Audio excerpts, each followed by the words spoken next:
প্রচণ্ড গরমে কী করব, কাজ তো করেই খেতেই হবে। হ্যালো, আসসালামু আলাইকুম।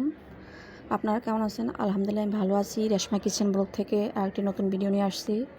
এই তো দেখেন, সকালবেলা থেকে কিন্তু শুরু করে দিলাম, যেহেতু আজকে আপনার ভাইয়া বাসায়, শুক্রবার দিনের ভিডিও।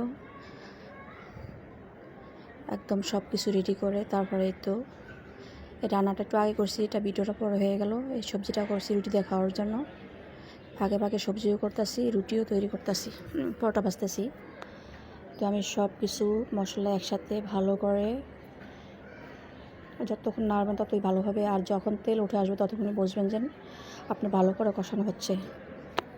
আমি কিন্তু আজকে এটার সাথে আমি বাদাম দিয়েছি, তারপরে আপনার সব মশলা একসাথে, টমেটো সব কিছু একসাথে দিয়ে তারপরে পেস্ট করে নিলাম। তা যেহেতু এই সবজিটার সাথে এভাবে যদি আপনি দেন তাহলে সবজিটা খেতে অনেকটা মজা হয়। আমি রেস্টুরেন্টের স্টাইলে মানে আজকে